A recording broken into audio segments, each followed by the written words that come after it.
CEO journey started when my partner Hazel Woodhams and I began to camp. We bought a brand new tent and decided to go canoeing and camping basically as a hobby.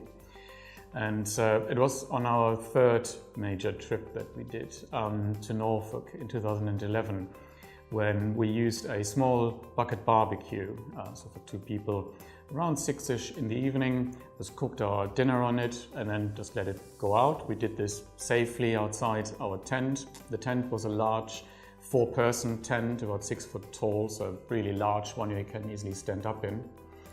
And around 10 o'clock, we then decided just to tidy up around the tent, as we did every night, just in case it rains or maybe someone fancies our equipment and wants to take it away. So we put everything into the porch area of the tent. And the next thing I really remember is waking up in the morning, feeling extremely disorientated. I was very dehydrated. I felt about as sick as I've ever felt in my life. I also wasn't entirely on the airbed anymore. I must have somehow during the night tried to get out instinctively. I was only half up to the waist in my sleeping bag, and I was actually slightly outside with my upper body, outside of the sleeping compartment that we had zipped up during the night. And it took me what felt like half an hour to even form a proper thought process in my mind. And as soon as I was conscious enough, I turned around and found Hazel dead next to me. And I'm a forensic scientist who has seen death on vast scales, but obviously it's something very different if suddenly the love of your life lies next to you dead. And of course I had no idea what had happened. Only later did we learn that the barbecue, even though it had been out for hours, or what appeared to be out for hours, it was cold to the touch. No residual heat had come off it. But this is when actually a lot of the carbon monoxide can still come off barbecues. And well, nothing was brought Hazel back, of course. It took me 8 operations in 4 weeks. I was pretty much close to death for another 2 weeks. Initially in intensive care, and then I had half a year of physiotherapy and hydrotherapy to get to a fairly normal state, and have taken over 35,000 painkillers just because of that one night.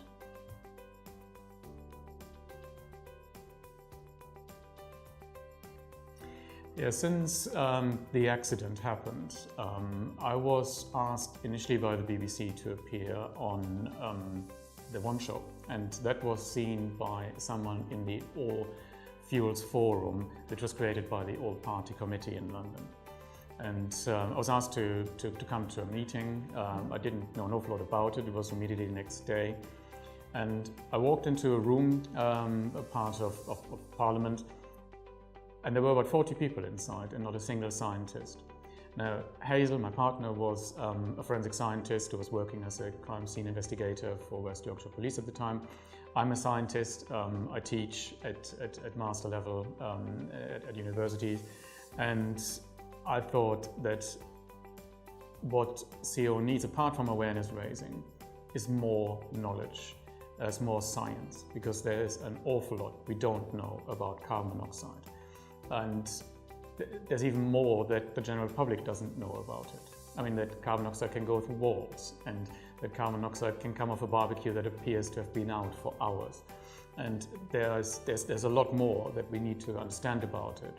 And I thought I have to make it my mission as a scientist who has experienced CO and is probably one of the closest survivors you will ever find. That it should be my mission to encourage experts in the field to do more research, but also then find the money to pay for it, because research does of course cost money.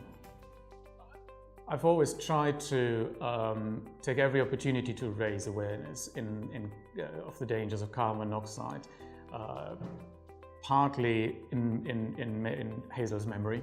I mean, nothing will give her death meaning, to be perfectly honest. That is a stereotypic thing that's used by people who have not lost someone, quite frankly. And nothing is going to bring her back, but if I can prevent others from having to go through the same grievance and loss, then that at least can make me feel a little better. Equally, it is that feeling of helplessness and sickness when I woke up that morning that makes me want to prevent that to happen to anyone else.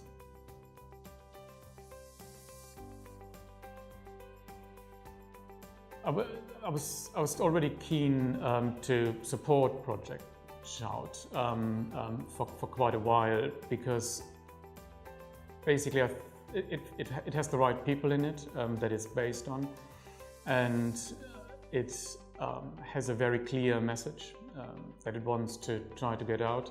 Sometimes campaigns can be muddled up a little bit and want to achieve too much.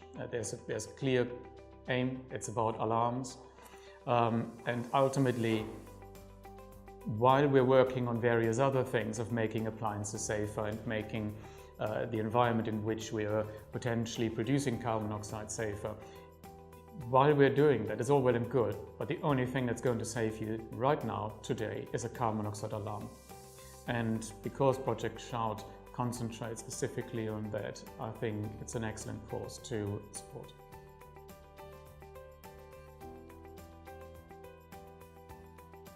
The Student University Challenge of Project Shout was, I think it was a very, very interesting approach towards raising awareness, because it raises awareness on two levels.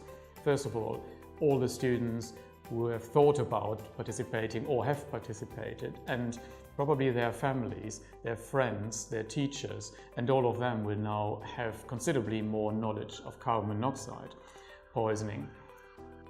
The end product, of course, is also something that can then be used. So it is hitting two birds with one stone.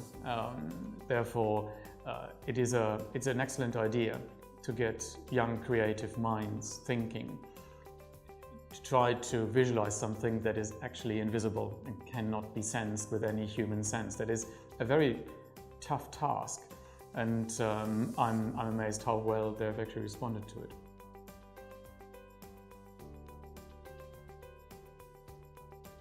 There really are two key things that everyone needs to know about carbon monoxide poisoning. The first one is that your environment needs to be kept as safely as possible. Therefore, if you have a gas boiler, or if you have any appliances that use either gas or any other fossil fuel, like a chimney where you burn wood or charcoal or coal, they need to be maintained properly, and you have to have the chimneys swept, you have to have your annual boiler check, so that is extremely important.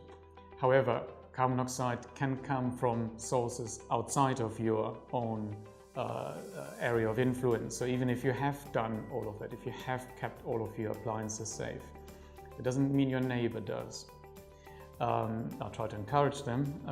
However, the only other thing that will save you is an alarm, because an alarm will go off whether or not the carbon monoxide came from your own appliances or it came through the wall from the neighboring property.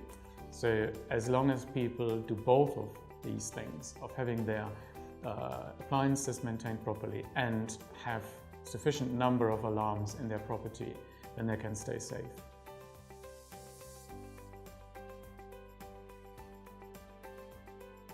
Well, anyone watching this, the simple message is to get an alarm, because you do not want to wake up in your house or in a tent, in a boat, in a caravan, and feel like I felt when this happened to me in 2011. I've never been so ill in my life, and I lost the love of my life in one night, purely because I did not have a carbon monoxide alarm with me. The alarm would have saved Hazel's life and would have given us a happy life from then after. So get an alarm.